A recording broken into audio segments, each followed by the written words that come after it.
Uncle. Uncle. Uncle. Uncle. Uncle. Yenelele. Yenelele. Yenelele. Yenelele. Yeah, yeah. Kenzo. Yeah, yeah. Rekanzene. Nenzina mo mama. Mula mo wajisera. Atomo ziki zuri sana. Rekanzene. Nenzina mo mama. Mula mo wajisera. Atomo ziki zuri sana.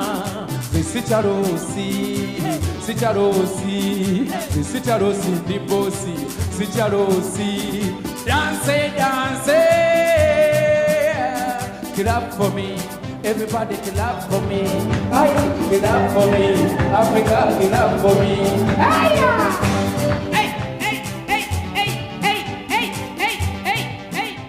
On my way, leaving home to go back to work, the police officer pulls me over. And I'll tell you clearly, I did nothing wrong. I just saw the lights and I pulled over. He came to the window of the car and asked for my driver's license. And when I gave him, he broke my driver's license. From seeing the videos of the police officers confronting the Black Americans, I realized that you don't really have to talk too much, because either way, whether you talk too much or you don't talk too much, either way, you're in trouble.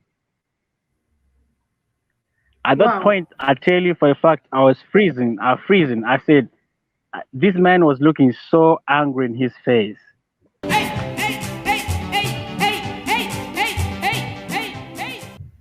Hello, welcome back to another amazing episode of The Returnees.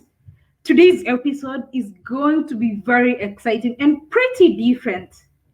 Today, we feature an African, a Ugandan, who left Uganda to the US to pursue the American dream. And guess what? He's back. He didn't even stay there for 5 years. Well, let's hear from him. Hello. Hey, hello, African Tigress. How are you doing? I'm good. What about you? I am doing good. How are you doing? Awesome, Mr. Erasmus. Introduce yourself. Yeah, so my name is Erasmus Ichode. Made in Africa, Uganda, East Africa, of course. That's my name. Yeah. You have a very, very interesting story. Tell us. We are here for the story because your story is quite interesting. I would love you to share with us. Yeah. Good evening, the whole world. Of course, it's 5 p.m., 6 p.m. right now in my country. I'm saying good evening to the world. Good evening to you, African Tigress, and thank you for hosting me on your channel. By the way, you're doing a very great work. I appreciate that. Bringing stories like this helps a lot of Africans realize that there is a lot of lies in the world about, especially the Western countries. Now, depending on where you want me to begin from with my story, that's something I would like you to ask me where I want to begin from. Start from the because beginning. It's a long story, it's a big story. Start from the beginning. Okay, so from the how did you get from Uganda to the US? What inspired you? Yeah, like tell us your journey first and your dreams, and the going before you tell us about the experience, and then you'll tell us about the coming back. Okay, so growing up in Uganda, of course, I went to school in Uganda. I went to primary school. I didn't go to nursery school. I went straight to primary school because growing up in a rural area, we never had a nursery school. So straight away from home to primary school. I was raised by my mother, a single parent. I never saw my father. I never seen his face even a single time. I don't know whether he's alive or he's dead. I don't know. But of course, growing up and going to university here in Uganda, I realized that there's a lot I need in my life. There are ambitions and dreams and hopes that I have to fulfill. Well, of course, as we know, the TV offers uh, the positive story about life from all over the world, and I got interested in studying more about the USA, the life in the USA. Of course, looking at the TV, I saw that life in the US was kind of like a perfect life. So I said, I want to go to the US. I want to go chase my dreams. So 2013, I said, before I leave my country, let me let me first explore other African countries because growing up, I believed in Africa, of course. You never look at your parents as people that don't tell you the reality about life. They never told me to leave the country. I always knew this is home. But of course, as you grow up, you understand that there are dreams you cannot just achieve when you're in one spot, one place. So I got involved in myself with the missionary program in West Africa. I lived in Ghana. I lived in Ghana for Mhm. about 4 months just to understand what it's like to live in another part of the continent. So while I was there, I was volunteering and also trying to understand how life is. I left Ghana. I went to Sierra Leone. I was in Sierra Leone for about 1 year. So pretty much there were differences between Ghana, Sierra Leone, and my country. But my dreams and ambitions, uh, made me to go just beyond Africa. So talking about that, I I made a choice. I said, let me go to the US. So So of which year course, did you go I to the knew US? that the US. I went to the US in 2017 Mm-hmm. in September. So when I got to the US, of course, the first few weeks, the first few months, things were interesting. But as I got to love to be in the US, the reality of life in the US became open to me.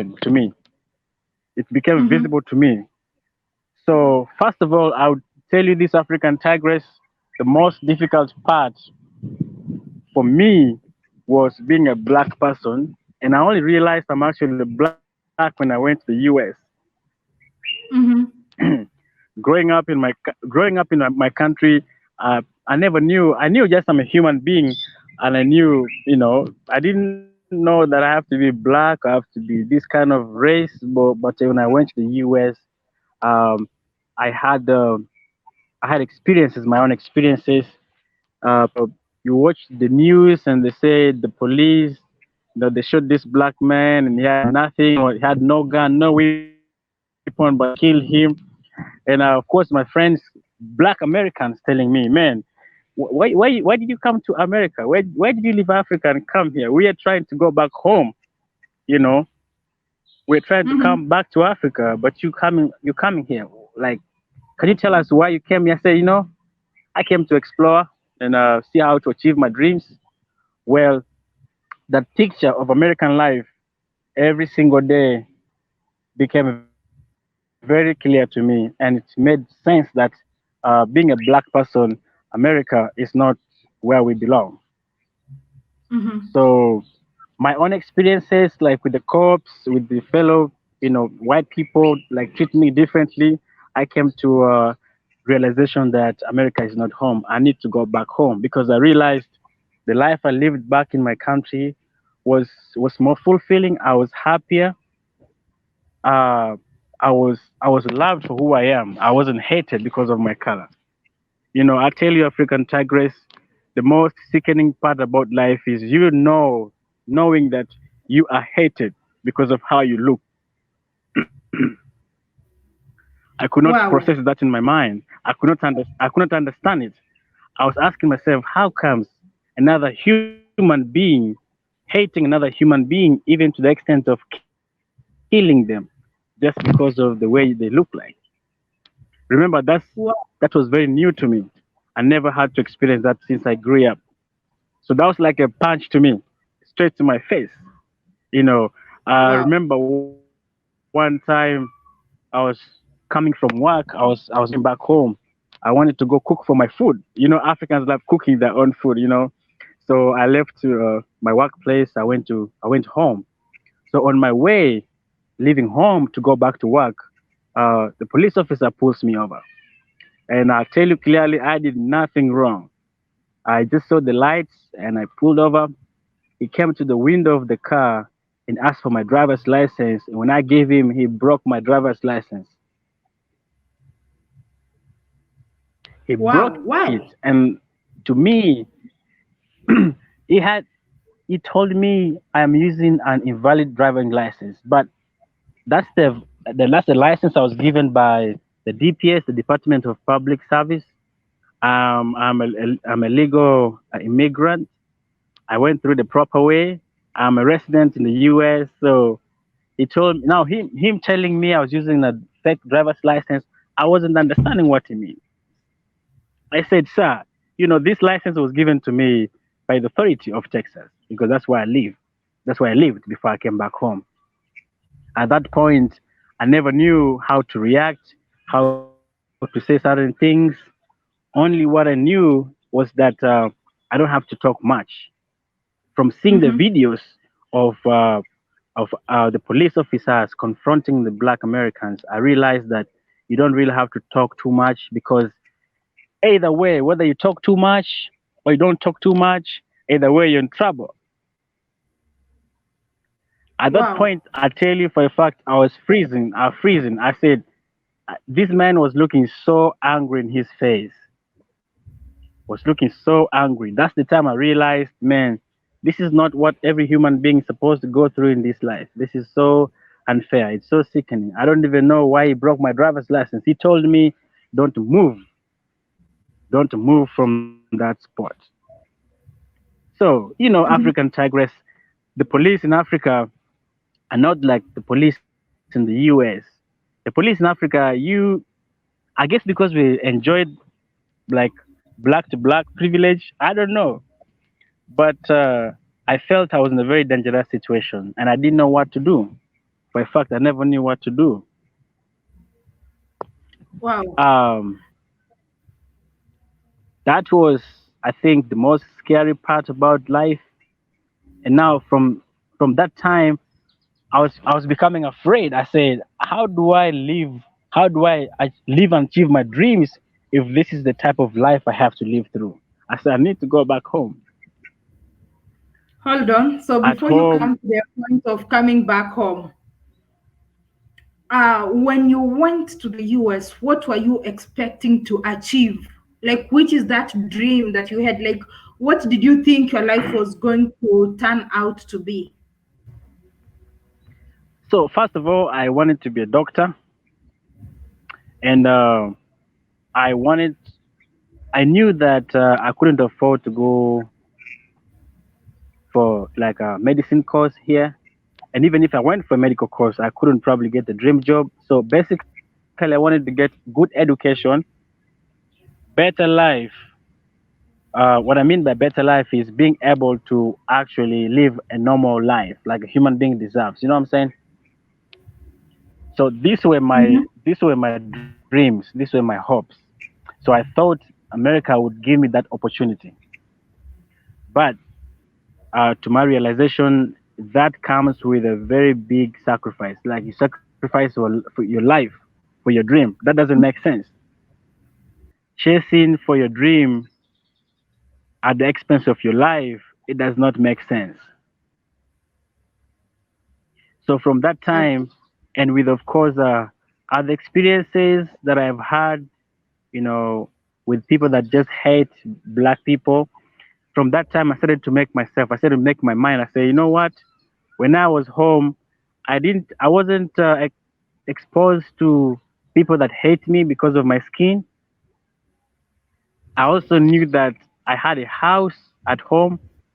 I didn't have to pay rent. So here in America, I have to work, work, work, work, work, work, work, and all the money goes to the bills. All the money goes to spending houses and bills and bills. So from that time, I came to uh, a strong conclusion that I need to go back home. Oh, all right, all right. I know pretty much when you talk about good life, it's basically what the media has always shown us because it's rather obvious when we look at most of the photos from the people we know or from the diaspora, be it in movies, you'll see very clean streets. The roads are paved almost everywhere, and another moment you're trying to think like, okay, back in my village, or back in Kampala, for example, this road would not have been paved. I would be walking in mud. So you see these roads, you see all that, and you're like, no, this is the kind of life I want to live, right? That's what happens. I know pretty Right, much, and that's right, what right. that people. Yeah, and also that when people get there, I think they're able to get vehicles on loan, and they can you can easily, if you never drove in Africa, you can easily get there, get some loan, get a car, get some loan, get this and all that, get an iPhone. I think pretty much that's what attracts a lot of people because you see a friend of yours who left the continent, went there, and then the next minute they having like the most expensive iPhone, the most like luxurious car, and things like that. So tell us. So what happened next? So, when I came to that realization, to the truth, sometimes African tigress, it takes it takes time for you to know the truth and the facts. But once you know the facts that are facing with you, you come to make choices that you won't regret.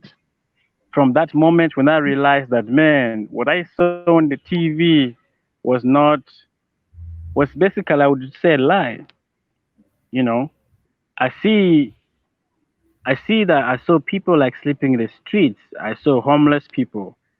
I saw, I mean, basically, when you look at the killings that happen in the US, if you're a black person and you live in the US, and of course, what you see every day is uh, black people being killed, and especially the police, being so brutal on the black population, it doesn't give you peace.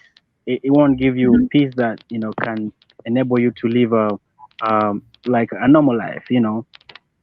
So mhm, recently, when you see the George Floyd situation, when you see the Breonna Taylor situation, I mean, a lot of examples, and this is something I get to ask the African Americans.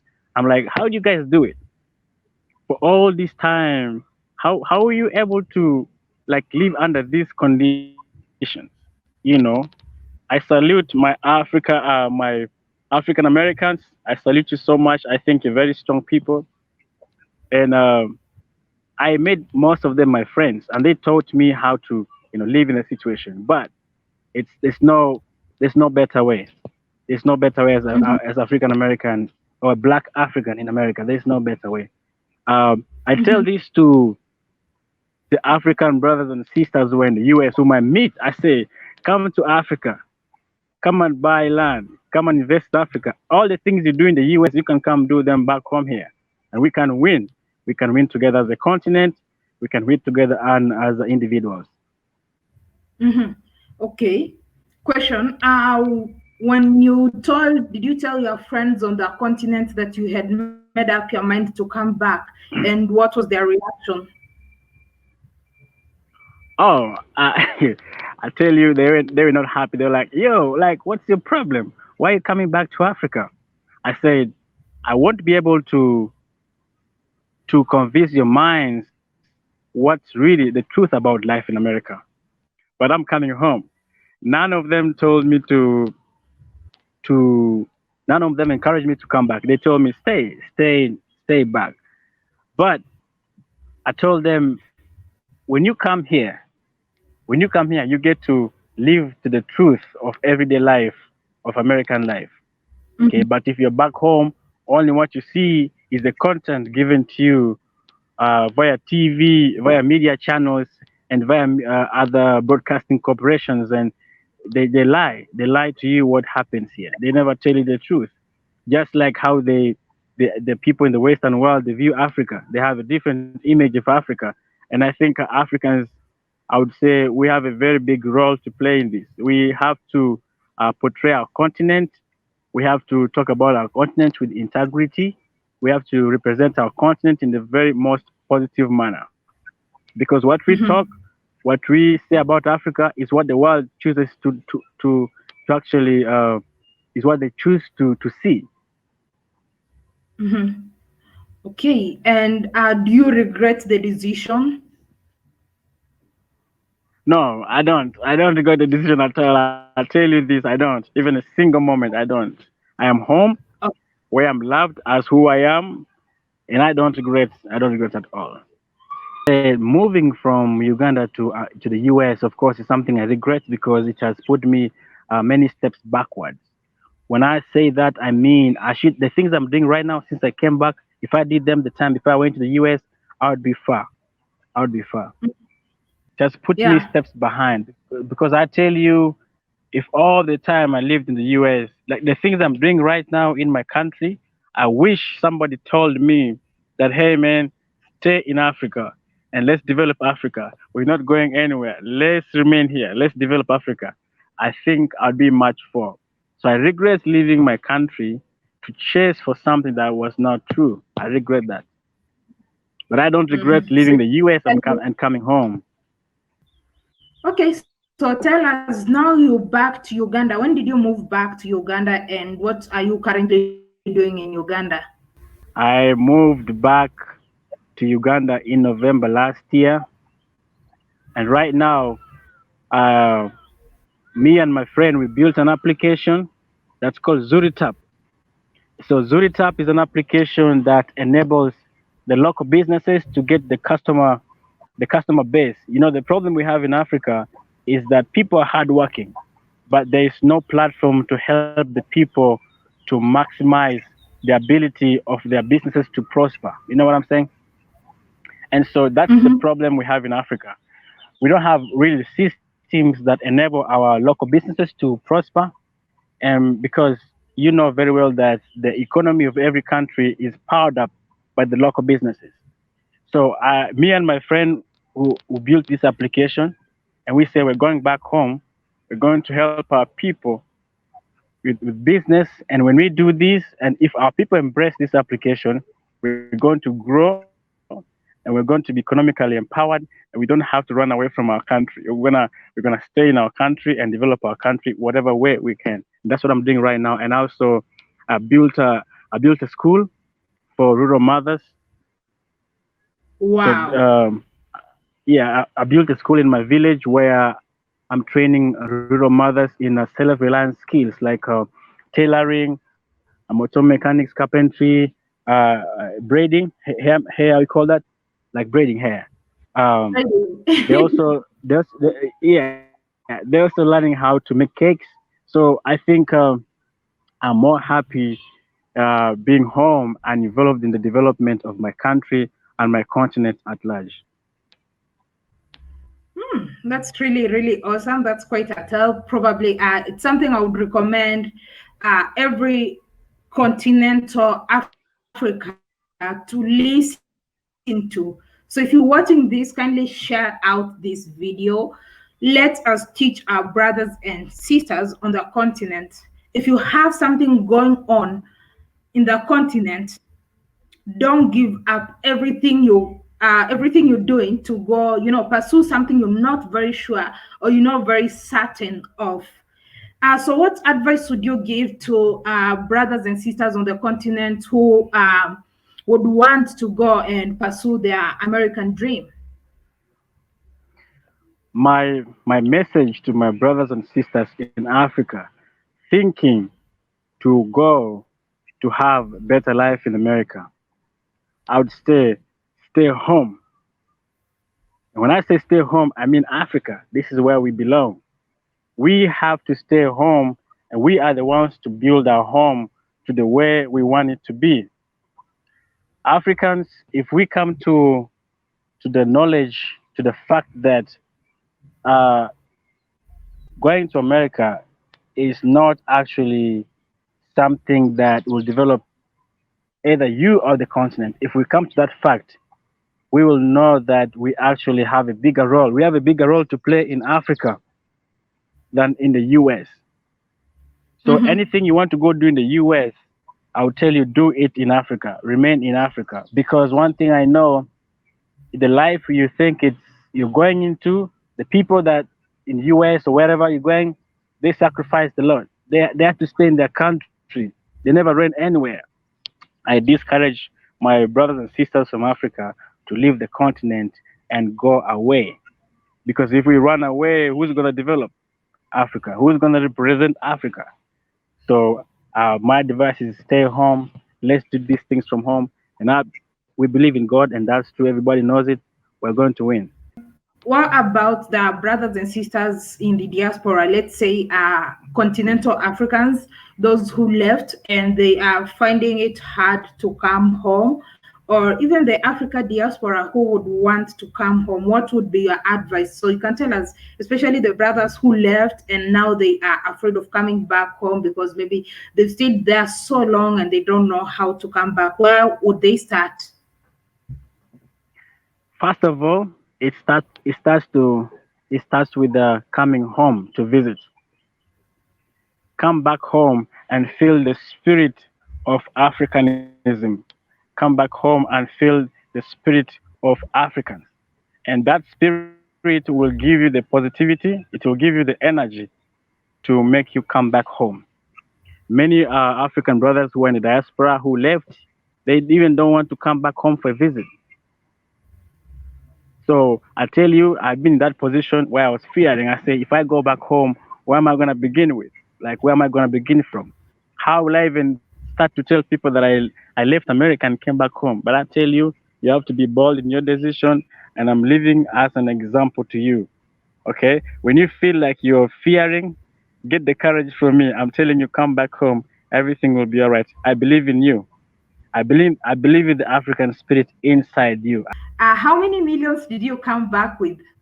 Because when you come back, people always expect that you're coming back with a lot of money. I never come. I never came with any money.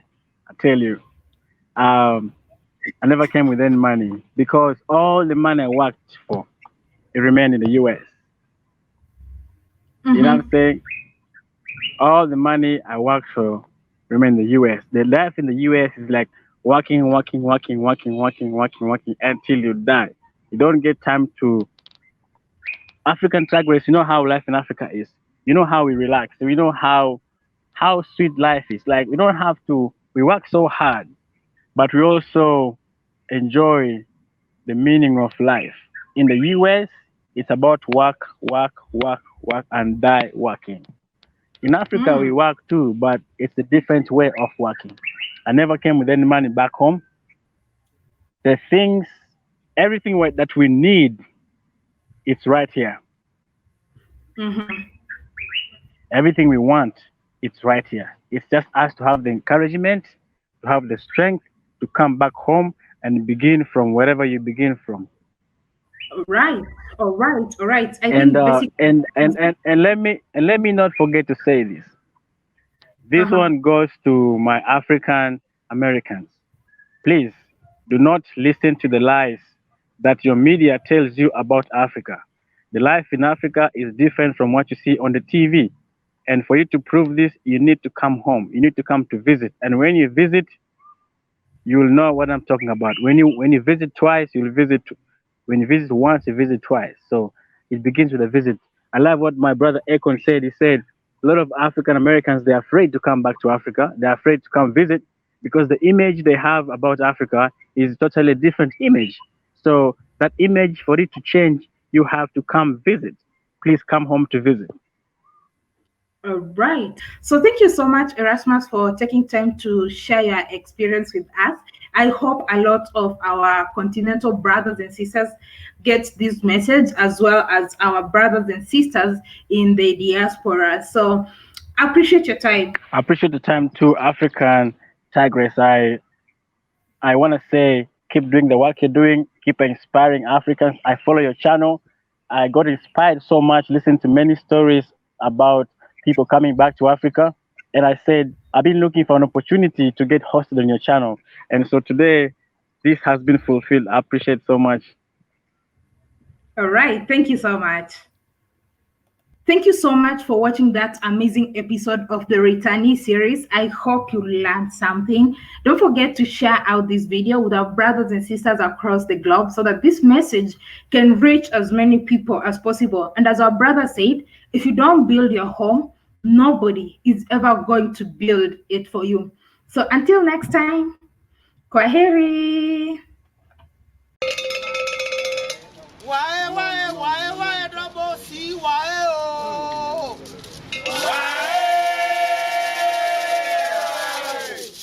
I want to see the ocean because I see the sunshine.